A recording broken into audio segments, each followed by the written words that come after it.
decision to join the Fever and what's special about this opportunity for you? Yeah, I mean, obviously I'm really excited. I had some stint there at Golden State and it was a great time. So yeah, went over, played with Australia, won a gold there, and that was great. So just to be back in the W and have another crack is really exciting. Really grateful for this opportunity here with the Fever and just excited. Just weeks after she absolutely torched them with clutch three-pointers, the Indiana Fever made a stunning call to a player who was halfway across the world in China. With their superstar Caitlin Clark sidelined by injury and the team's championship dreams fading fast, they signed their former rival Khloe Bybby to a high-stakes 7-day contract. But this wasn't just a desperate move to fill a roster spot, it was a calculated gamble that reveals a secret plan to fix the team's most fatal flaw. This signing could be the one thing that changes everything, and the story of how it happened is even crazier than you think. Big news, breaking news, Khloe Bybby, who was recently on the Golden State Valkyries, has been signed to the Indiana Fever. This is not a huge surprise to me. I have mentioned it in multiple videos. She was doing really well with the Valkyries. I think she was only with them for about 5 games, while a lot of their players went over to Eurobasket. This story begins not in Indianapolis, but halfway across the world in a hotel room in China. That's where Australian forward Khloe Bybby was, living the turbulent life of an international basketball player, when she got the call that would change everything. The main thing I remember about Khloe was the fact that she could shoot, right? That's the main thing I remember about her. Watching her games with the Valkyries, if y'all don't remember that, she was on the Valkyries. I think she played for the preseason and she got signed again, didn't play like 5 games. She finished with like 42% shooting from the 3. So she could hit, man. She could really hit. Khloe Bybby, the newest member of the Indiana Fever, you know, her fit and whether she's a long-term fit for the Fever remains to be seen. But on the surface, on paper, it makes a lot of sense because this is a team that has been in dire need of, in my opinion, of a stretch 4. And that is what Bibby, skill set wise, is capable of doing. We don't have a huge sample size to work with. Obviously, she had a short spurt with the Valkyrie. 1 minute, she's navigating her career overseas, adjusting to different time zones and cultures. The next, she's being summoned to join the most watched, most scrutinized team in the WNBA. There was no time to process, no time to pack properly or fly home to Australia for a moment of rest. She dropped everything, booked the first available flight, and began the grueling journey to America. The move happened so fast it felt like a blur, a whirlwind of airports and jet lag fueled by pure adrenaline. That level of commitment, to uproot your life in a matter of hours for a shot on a 7-day contract, is incredibly rare. It speaks to a hunger and a resilience that the Fever desperately need, and it reveals a player who has been fighting for this moment her entire career. But this wasn't just a random signing to fill a roster spot. The Fever had seen her talent up close, and they had learned about it in the most painful way possible. But I remember specifically her shooting. She was shooting that thing, man. She was stretching the floor, and the Indiana Fever needs that. They need somebody that can help stretch that floor, make it more dangerous at that perimeter, make the defense respect that perimeter just as much as they respect the paint presence, right? So she can help with that. There were a lot of fans where the Fever are too slow. They want to play slow it down, grind it out basketball. Doesn't seem that way. Doesn't seem that way by the player they just signed and the messaging that is going across there. So that has to be reassuring for a lot of the fans. And Khloe Bybby seems to have a good head on her shoulders, a good attitude, and a good approach. Just weeks before that life-changing call, Khloe Bybby gave the Indiana Fever an audition they didn't even know she was taking. Playing for the Golden State Valkyries on a temporary hardship contract, she stepped onto the court against the very team that would later become her home, and she absolutely torched them. In just 24 minutes of play, she dropped 12 points and hit clutch three-pointers, showcasing a calm, veteran confidence that left a deep impression. She was an opponent, but in real time, she was also demonstrating the solution to their biggest on-court problem, right in front of their eyes. It was a bold, fearless performance, the kind that makes a front office take notice and whisper, "Why isn't she on our team?" Scoring against them was one thing, but what Bibby offered was the specific, deadly weapon that was tragically missing from their arsenal. She wasn't just playing for a spot on the Valkyries, she was unknowingly playing for her future in Indianapolis. Brianna Turner is over there collecting dust. We need somebody off the bench that can come in with some size and rain threes until Damaris's dentist shot begins to fall, and we go out and we get one, Khloe Bybby. Last time we saw Khloe Bybby, she dropped 12 points against the Indiana Fever. Wait for it, in her WNBA debut. She shoots over 40% from the field. She shoots over 40% from three. With all these Wave players, I kept saying there was one player that the Indiana Fever needed to sign, and today it happened. That's right, the Indiana Fever have officially signed Khloe Bybby. She showed up and showed out with all the teams that she was with in the preseason, especially with the Valkyries. And I kept saying she could spread the floor. She makes the three. She would be a perfect pickup for the Indiana Fever, except they took forever to sign her. So I was like, maybe they're not going to sign her. The Indiana Fever's offensive system has a fatal flaw, one that every opponent has been exploiting.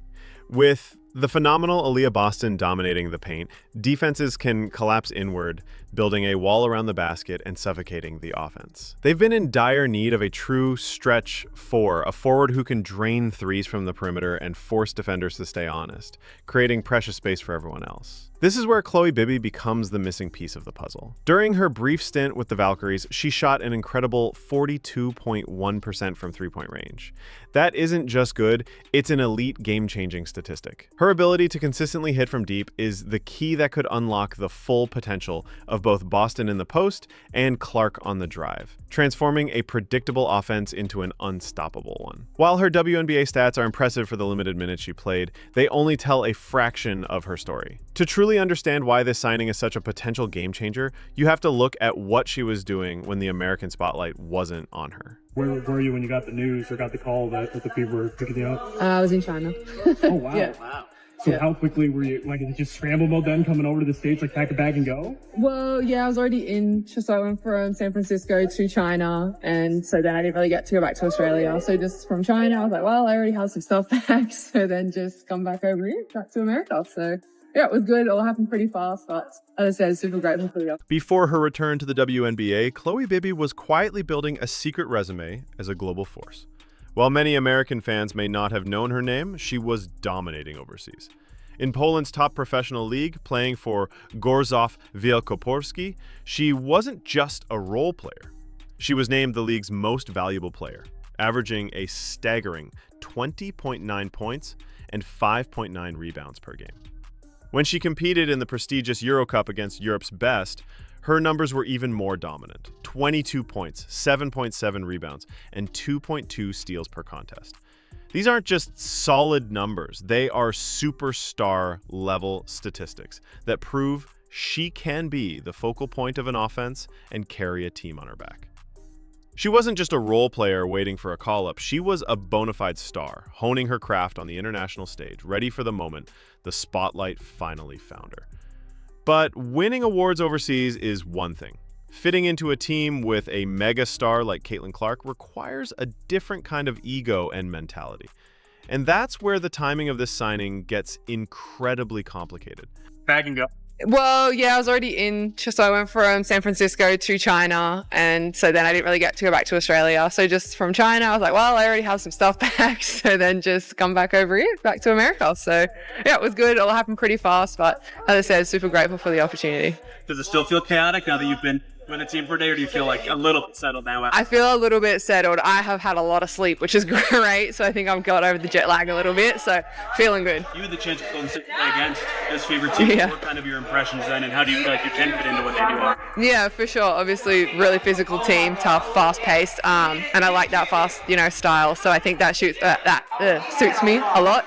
This move comes at a moment of deep uncertainty and swirling rumors for the Fever. Caitlin Clark is currently sidelined with a nagging groin injury, leaving a massive hole in the lineup and immense pressure on the rest of the team. At the same time, veteran forward Brianna Turner, a former All-Star, has been conspicuously collecting dust on the bench, sparking uncomfortable questions about the team's internal dynamics and coaching decisions. Into this tense environment comes Bibby, signed to a temporary 7-day hardship contract, a deal that makes her future precarious. Is she just a short-term patch to get them through Clark's absence? Or is this a high-stakes trial run for a permanent spot on the roster, a move that could signal a major shift in the team's strategy and potentially push another player out?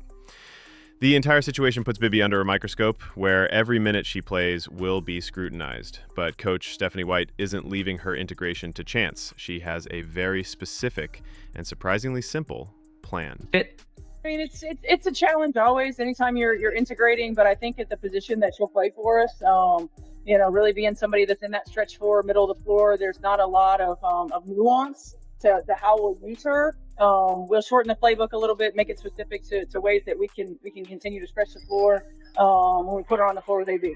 Today you had a rare practice. So, that is pretty straightforward and simple from head coach Stephanie White. When you hear her say she'll fit in next to AB, which means it seems like the plan for Bibby is to play in Aaliyah Boston minutes, where of course Aaliyah Boston is playing a lot of minutes on the floor. This wasn't a panic move made in desperation. Head coach Stephanie White revealed a calculated, almost genius plan for integrating Bibby into the team immediately. She told reporters they would intentionally shorten the playbook for her, keeping it simple and specific to her greatest strengths. Her role is crystal clear. Be that stretch four, play alongside Aaliyah Boston, and do what you do best. Stretch the floor and shoot the three. There's no complex system for her to learn overnight, no expectation for her to reinvent her game. The goal is to get her on the court and empower her to make an immediate impact. This clarity shows that the coaching staff has correctly identified their exact weakness and found a player who is a perfect tactical fit. It's a smart, decisive coaching move designed for immediate results. A simple plan might be enough to win a few games, but championship teams are built on more than just strategy. They're built on chemistry, and in this case, a shared history of competition. Because I truly didn't see who could fit the Indiana Fever system that was available that hasn't already been taken by other teams. It did end up being kind of like the obvious answer, which is Khloe Bybby, who again, I think is a good signing. I don't think is going to change the landscape of the Indiana Fever basketball. I do like that she's young. I do like that she has young legs. I love that she does fit into a more modern style of basketball, 6 foot, plays outside of the arc. So I am very, very, very, very curious to see how she does fit into the Indiana. What makes this new partnership even more compelling is a forgotten history between the two players. Years before they were WNBA teammates, Caitlin Clark and Khloe Bybby were fierce rivals. They faced off in the intense, high-stakes environment of Big Ten college basketball when Clark's Iowa Hawkeyes battled Bibby's Maryland Terrapins. They were on opposite sides of hard-fought games, each trying to get the best of the other in front of sold-out crowds. That history of competition adds a fascinating layer to their new alliance. Bibby has never been intimidated by Clark's talent because she's gone up against it before and knows what it takes to compete at that level. Now, that old rivalry is being reborn as a partnership, with two intense competitors joining forces for a single goal, a WNBA championship.